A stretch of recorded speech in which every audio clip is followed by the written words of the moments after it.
a fire eel. As he gets, they're happy to be in the environment. Do not do water changes in this tank at all.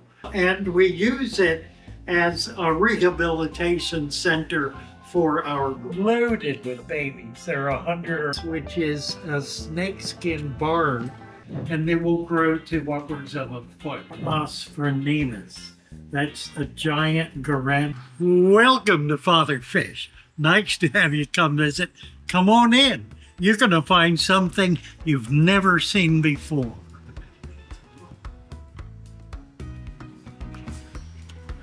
This is our African big fish tank. It's the first one we have. We will have more. We're looking at it. This is a 120. We're looking at a 210. We're going to have some big tanks and big fish. But it'll be a little while before we get there. Working on it. These are tanks we've had set up for, probably a year, not on this location. So they have a mix of fish in them. We haven't really decided what we're going to use them for yet. So far, what's in them are the fish that have been in them for about that year. So they're 275-gallon tanks, heavily planted, doing well. We're pleased with them. We have a couple of interesting fish in here. That's a chocolate sail, beautiful fish. Really, and that's a pair, so we're expecting they should be spawning soon, we hope. This is a mixed nano fish tank.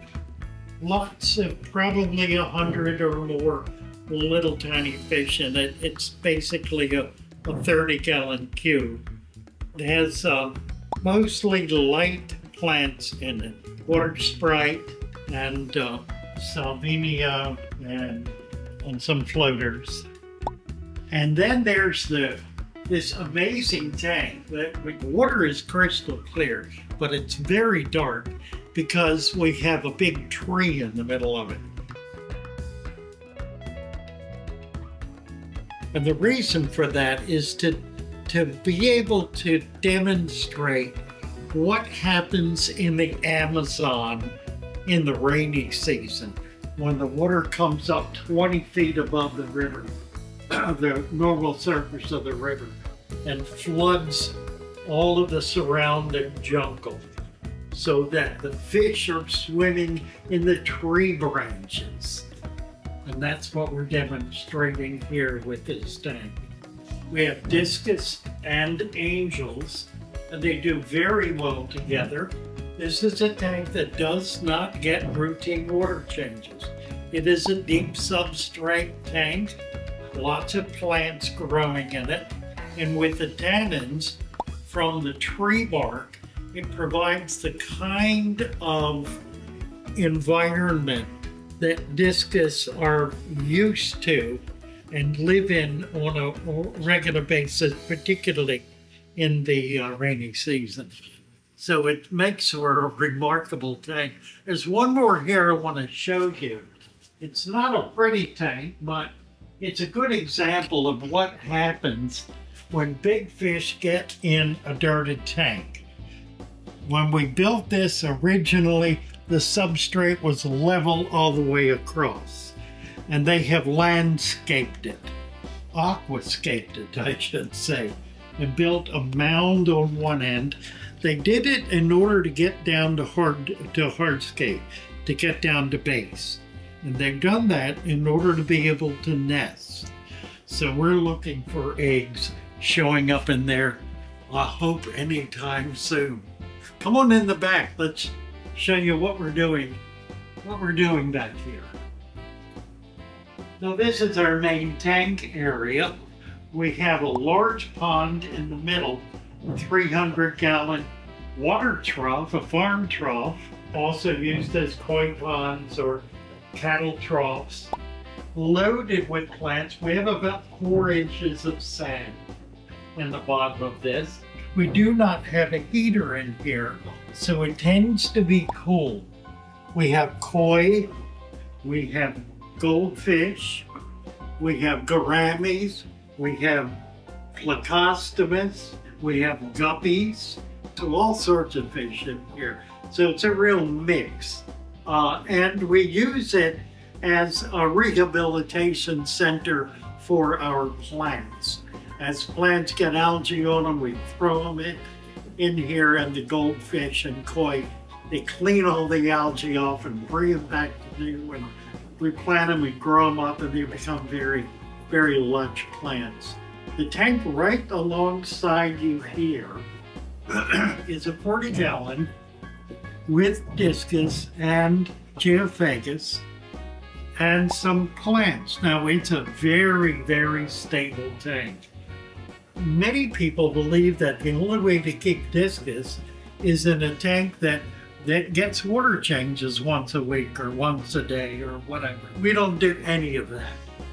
We do not do water changes in this tank at all. If the tank begins to cloud or begins to look like it's having a problem, we may do a small 10% water change. But generally speaking, again, let's look at these discus. How happy and content they are. They're not breathing heavily. They're doing quite well. We feed primarily shrimp, food shrimp, the kind of shrimp you buy at the supermarket. We buy them either frozen or raw. We freeze them raw, and then we shave them or cut them in tiny pieces and feed to nearly all of our fish. They get that meal generally once a day, and it's the primary food source. So these now, the rest of the display here are 4 of these 5-tank racks that contain various species of plants and fish. Every plant in the shop is a dirted, deep substrate tank. We don't have any bare tanks. We don't have any tanks with gravel in them. Every tank has dirt in the bottom, capped with sand, and is growing plants. These tanks have been set up for about 2 months, maybe not quite 2 months, and they're doing quite well. So the growth in them, and there is substantial growth, you'll see as we move along. The growth is really rather remarkable for a brand new tank. This tank doesn't have a lot of plants in it. It's kind of low, and we just haven't gotten back down there to plant it heavily yet.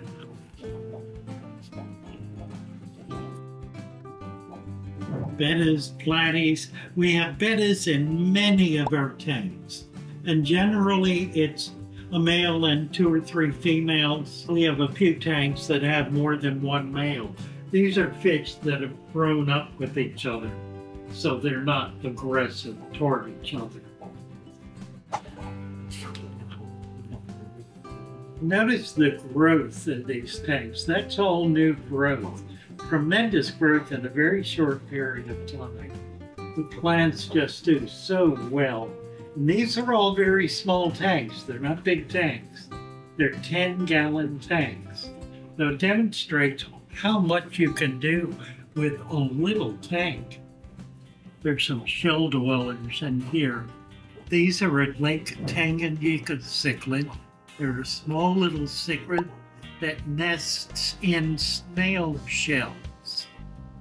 Now down here are some Honduran blue points, convict cichlids with babies, loaded with babies. There are 100 or more babies in there, I estimate. We're just giving them that tank. We pull all the plants out just to make it easier to deal with it. It's kind of dirty, but we're feeding a lot of tiny food and as much live food as we can for these babies. Very aggressive parents. These are 4 larger tanks. They're 75-gallon tanks, primarily. This one has rainbows in them. They're such a beautiful fish. And then the white fish is an Osphronemus. That's a giant gourami. It's a fish I always try to have. They're very hard to find, but somebody managed to breed a few 100,000 of them, so they have suddenly swamped the market with Os phrynemus. They grow to about 2 foot, so as we move along with the shop, these will move into larger and larger tanks. We'll eventually wind up in a tub. The fish down here are Uaru, or Amphichthoides. They're South American fish that live in very warm water from the same water as the discus. And they have many of the same behaviors. For example, their young feed on the slime coat of the parents from the time they start swimming until 3 or 4 weeks after they're born. These are just coming out of their juvenile phase, beginning to become adults. At 4 to 5 inches, they mature, and they will grow to upwards of a foot. They develop a deep, rich green and some very rich browns. Not a highly colorful fish, but as a mature fish, a very beautiful one, similar to the chocolate cichlids. This is a bit of a mixed tank. We have more of the Os phrynemus. That's a common one. That's the natural state of the fish. The white is a morph. I thought I got some albinos, but I haven't seen any. So, oh wait, there is an albino over here. There's an albino right there. You see the difference between that and the one next to it that has the black line. They otherwise look very different. That one is gold and the albino is white. A little hard to tell the difference, but you can see it. These are the absolutely stunning electric blue Acara, one of the most stunning fish in the hobby. They're a South American fish. They're a cichlid, medium size. They don't get much bigger than that. They can get 4 to 5 inches of just a beautiful, beautiful fish minutes.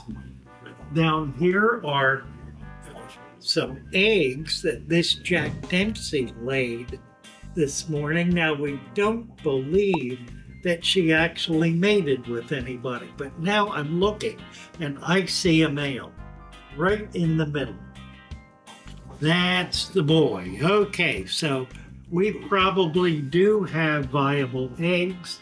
He's looking pretty sturdy, so a good chance that's the male and the female is currently guarding her eggs. They will hatch in 2 to 3 days. The smaller fish are Acaras and more Jack Dempseys. Let's see, there are some red chromides in there. Those are a chromide. They're not South American. They're from the Far East, from Indonesia maybe. I think that is a fire eel. As he gets bigger, he'll get a red line right down the body. He's right now about 3 inches. He will grow to upwards of 2 foot. So he'll get really quite large and is just a remarkable fish. We have 2 more of these 5-tank racks. They're similar to others, different species in each of the tanks. So it's a chance for us to be able to keep a variety of fish. We do 2 or 3 species in each tank, generally. We're just starting to build the supply of fish, so we've only had 3 or 4 orders in. You can see there are also bettas in each of these tanks. So as we move along, there will be more fish. This is an interesting tank because it has some North American natives in it. Pygmy banded sunfish. You can see in the back is one. Different from this, which is a snakeskin barb, has a more diamond shape. And then there are also some croaking gouramis. There's a little striped fish, or a gourami. The bottom has angels and just an amazing bed of micro sword. that has grown up in there very, very quickly. It did not take more than a month for it to completely fill that tank. But there's a school of rummy-nosed tetras in there as well. This tank is one of my favorites. It has one of my all-time favorite fish in it, which we may not be able to see, a buffalo head cichlid, and I've got at least a pair of them in here. They tend to be in the corner. I think they're trying to spawn. They're just big enough now to be able to breed. What I may need to do is move them into their own tank so that the babies don't get chewed up by everything. There are a couple of interesting groups of fish in here. There's some of the blue acara. There's some regular acara. There are German blue rams. And some of these rams are wild caught. Some of them are tank raised. There also is a group of parrots in here. That's the kind of short, squat fish. The parrotfish are the real pretty orange or gold or red round fish. As they get bigger, they get more color and their bodies get rounder. There also are some Florida flags in there, which is one of the very best algae eaters. This is a semi-aggressive tank, although nobody's beating anybody up in it. This tank has a black ghost knife in it. Let's see if we can get him to move. There he is. Black ghost knife, they get 6 to 8 inches typically. They can get a little bigger, 8 to 9, 10 inches. They don't get real big. And just a really nice fish. This, I don't even know what's in this tank anymore. I've kind of lost track. There are gobies in here. There are stiphodons, and they're little tiny fish, kind of on the bottom. Stiphodons and dwarf dragons, that's a dwarf dragon, a rainbow goby, and of course a betta or two. Then coming down, this is an interesting tank. It has a new fish in it. It's called a checkerboard tetra. That's these little guys right here. There also are some penguin tetras in there and some platies. They're called a twin bar platy. Twin bar platy. That's it. Thank you. And in here are guppies. Lots and lots of guppies. And the arowana. And the arowana, that's right. We put the arowana in there because he needs to eat live. It's very hard to feed small arowana anything other than live, so we decided to let him go after the baby guppies, and he's been feasting on them, and I think he's doing pretty well. We'll take him out of there before long. Once he gets another inch or two, we'll be able to get him one cut shrimp. This tank has green neons. That's what they are. These are wild-caught green neon tetras. They're probably the hardiest of all of the neon-type tetras. There's a honey gourami. So one more thing to look at. Let's go toward the back and show you all of our plants back here. This is our plant area, and we have plants in all of these vats. There are 26 vats, I think, at present, with different species of plants in each of the tanks. We have some fish in the tanks. We have some snails in the tanks. And occasionally some mosquitoes, which is why we have fish in the tanks to control the mosquito population. And shrimp. So, and lots of, we do have shrimp. Shrimp in. I can see some in there, it's hard to say. A little hard to see.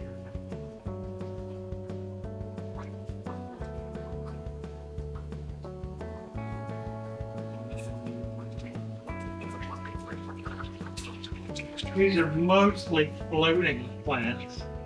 There's one I wanted to show you. I have a bunch of it out front. It's Riccia. It's one of the nicest of the floating plants. You can get this, just a beautiful thing, and it grows. I'm looking for a mat. Here's one. It grows in mats. It's a really remarkable plant. Beautiful for bettas or for any other plant that has babies that that need a little more security.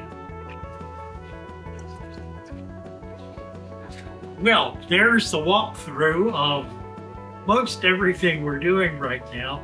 We are looking to get some large tanks that'll go in an adjunct area, a kind of a back area that we right now have as storage. But that'll be big tanks with big fish. We're going to have big tanks with big fish. It's just a matter of finding the tanks. Enjoyed showing you around. Come visit if you can. If you're in Maryland or anywhere on the East Coast, south of New York and north of Georgia, then come visit us. We'll be happy to have you. We had a few guys in today from Baltimore. We get people coming in from all over. This is just such a great place. We're excited to be here. Just getting started. It's going to be a very, very exciting future here in this shop. Love you all. Nice to have you visit. Bye for now.